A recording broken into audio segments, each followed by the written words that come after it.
Well, hello there, and welcome to your Newsmax Daily for Friday, March 15th, 2024, the third of 5 Fridays this month as we head into the final weekend of winter, finally, with spring arriving on Tuesday. I am fortunate enough to live in Florida, so it doesn't really matter to me, but for those of you that live in states where we've had severe winters, only a few more days to go. Meanwhile, several areas of the country, including Ohio and Indiana, cleaning up and performing search and rescue missions after severe weather spawned a series of tornadoes last night. It's pure devastation. I have never seen anything like this in my entire life. She is a resident of a mobile home community in Freiburg, Ohio, and in Indiana, this is Winchester Mayor Bob McCoy. It was spooky, and we stayed in the closet. We hunkered down in the closet with the dog. At least 2 people have been killed, dozens were injured, thousands are without power still today.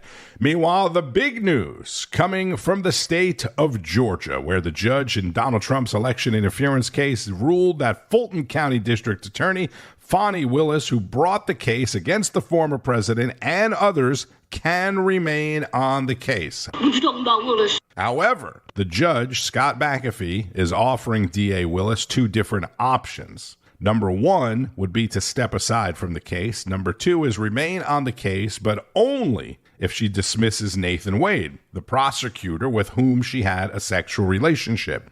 McAfee said Trump's team and his co-defendants did not prove that Willis financially benefited by her relationship with Wade, but that the pair did appear to have lied about it. And the judge said that Willis's public claim of the relationship with Wade being raised for racial reasons was, quote, legally improper. So she has 2 choices. This coming after Newsmax broke new information in the case yesterday. This is Bianca De La Garza. And we have a Newsmax breaking news exclusive. Here it is, folks. For the very first time, we can reveal new information never before reported, detailing District Attorney Fani Willis's fall from grace that some say should get her disbarred. In this brand new Fulton County court document obtained, Georgia resident, he's an IT technician, Stephen Kramer, claims in this official bar complaint you are looking at that DA Willis broke several ethics rules while charges of election interference were being brought against former President Donald Trump. In fact, Kramer's bar complaint goes as far as to claiming Willis even used her position as DA to, quote, threaten Nathan Wade's wife, a person she would later have a relationship with and hire as the prosecutor. All right, we're talking exclusively to Stephen Kramer. He joins us live right now. Mr. Kramer, pleasure to have you here on Newsline. You say some people have been afraid to go up against Fani Willis. Clearly you are not. We appreciate you joining us today, sir. Thank you for having me, Bianca. Well, you stated out in your bar complaint, which we have right here, basically 9 rules of why you believe not only should Judge Scott McAfee disqualify her, but you say it's even so serious she should be disbarred, which means therefore she would be ineligible to even hold the position of district attorney. You have a lot in your complaint here. We're going to put up some of the graphics here. But basically, you're saying Nathan Wade, not only in a relationship, but paid higher amounts, was not qualified among the many things you alleged in the breaking of the rules. Explain to us how you were able to put all of this together so succinctly. Well, I was watching the news since January when all this broke, that a defense attorney found out that they were sleeping together, which she initially denied or didn't speak to. And then it came out that she did. And so I was watching that. I've watched a number of items there. I watched the Senate hearing, the Georgia Senate hearing that they had on the 6th of this month.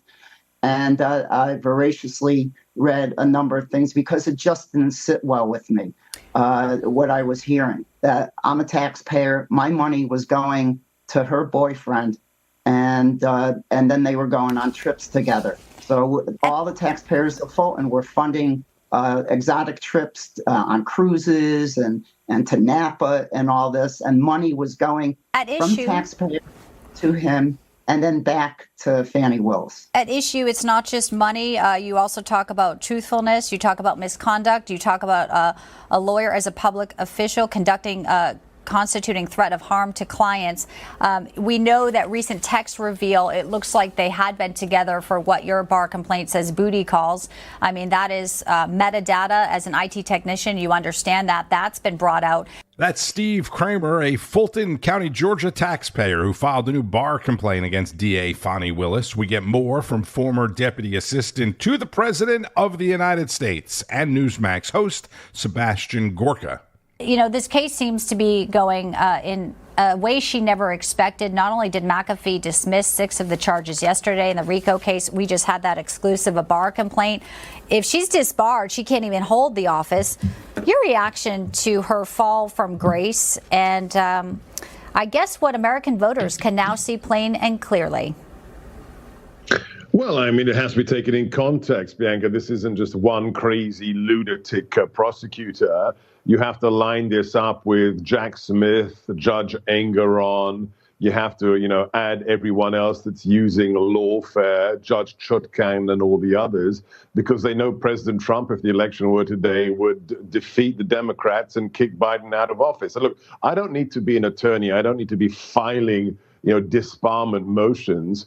We know this woman perjured herself when she said that she didn't have an affair with this married man until after she hired him, which is bad enough, and then gives him $700,000 of taxpayer money in contravention to the local regulations on how you hire prosecutors. Oh, by the way, the man had never, ever tried a felony case in his life. He was an ambulance chaser. And then the most disgusting of all, we're supposed to believe that this woman is a completely above board prosecutor who doesn't keep receipts and handles only cash when she's reimbursing her lover. This woman should be struck off and barred from anything to do with the law for the rest of her life. Sebastian Gorka on Newsline, and Bianca De La Garza had yet another new development. Just recently, within the past hour, we have a letter here from Congress. We have Jim Jordan saying, we'll hold Fani Willis in contempt if they don't hand over documents. This seems a lot like the stalling of documents on every front, whether it be slow walking financials to Comer and even not giving, things on Hunter Biden and his associates here. At every push, the Republicans have to fight just for transparency. And even today now, another new letter, a fresh letter, as Donald Trump's in a courtroom now trying to get his case tossed. Why do we not know why Fani Willis's boyfriend had multiple visits to the Biden White House? Likewise, Letitia James. What have federal and state, what have state and county prosecutors got to do with the federal government? And then if you listen to Newt Gingrich, who is pretty plugged in to Washington, D.C., he has been told by his sources that the Department of Justice, the Federal Department of Justice, ordered Fani Willis to have that very strange 11 p.m.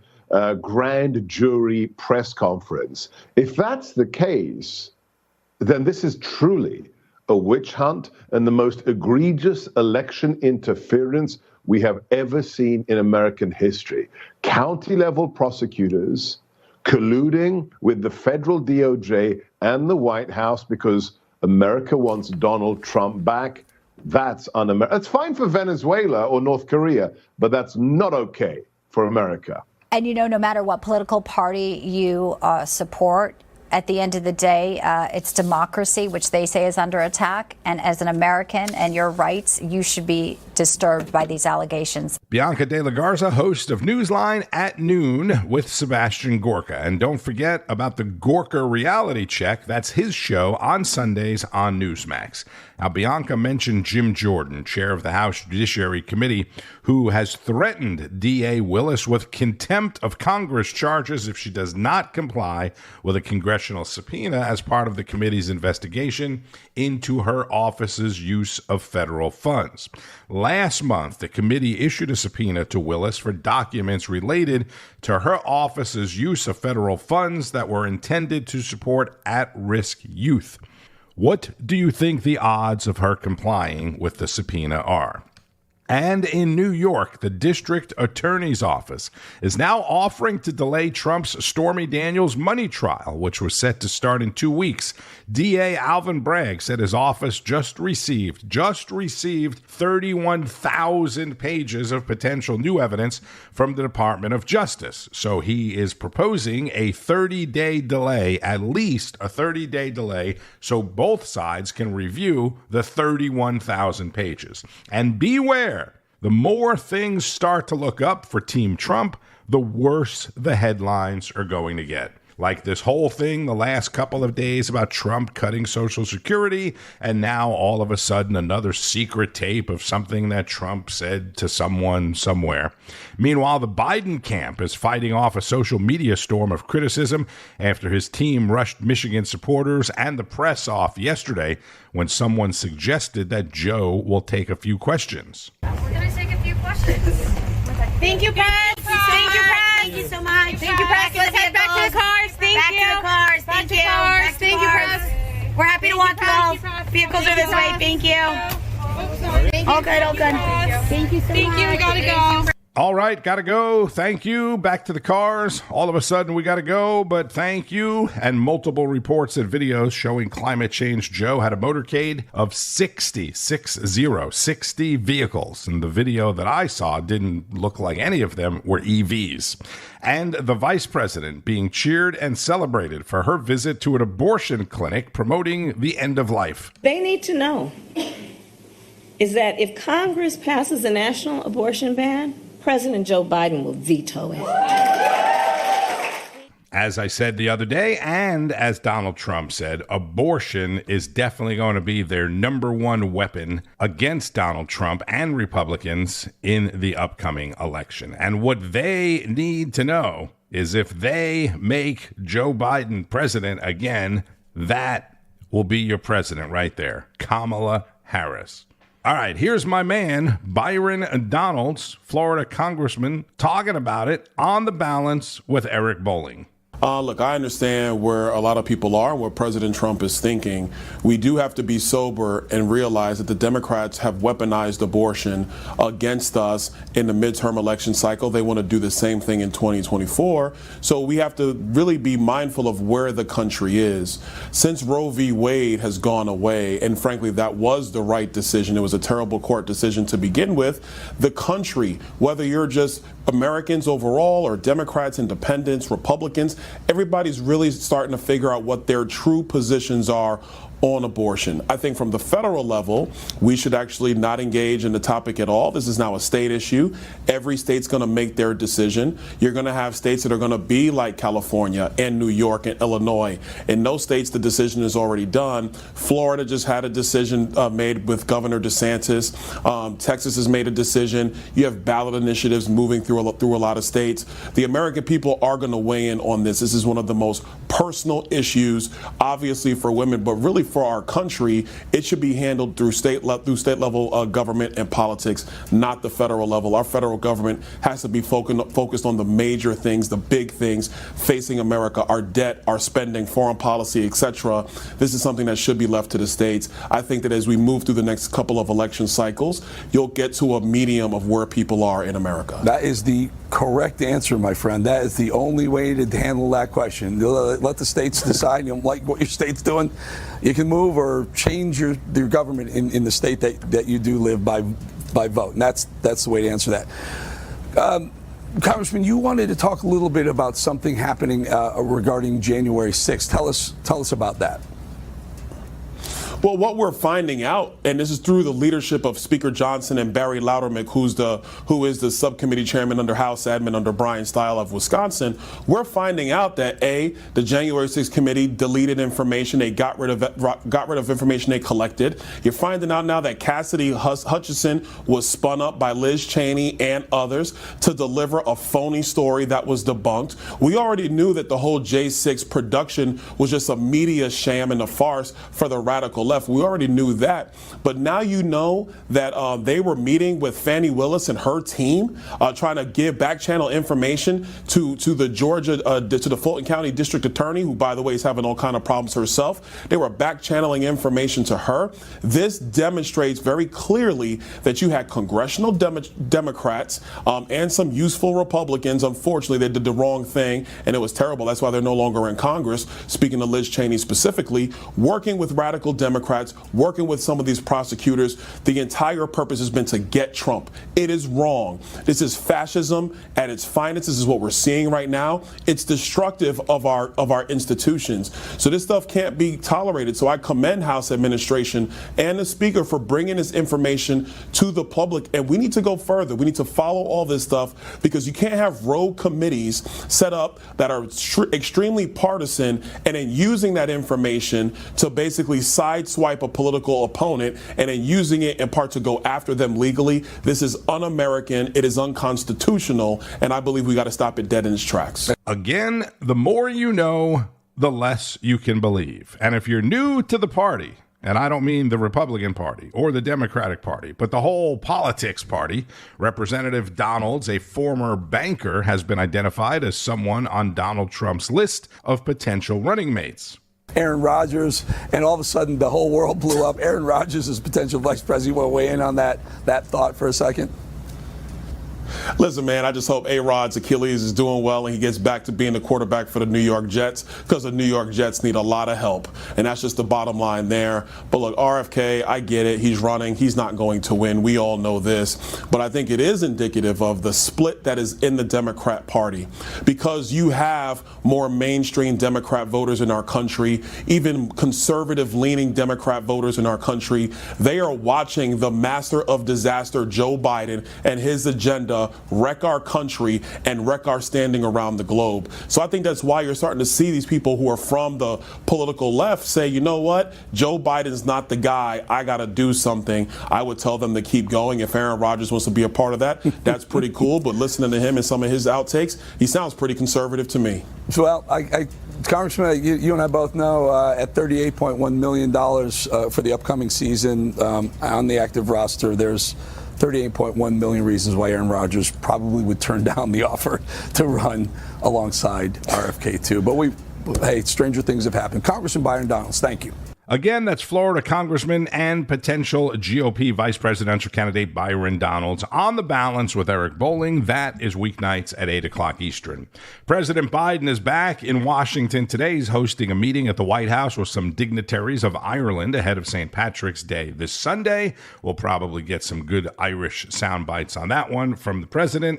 Today, March 15th, is Red Nose Day, an annual event that made its way to the U.S. from the UK, aimed at raising money to fight poverty and ensure better health and education for children around the world. It's also World Contact Day, aimed at unraveling the mystery of UFOs, now called UAPs, at least by the U.S. government, unidentified aerial phenomena. You remember that?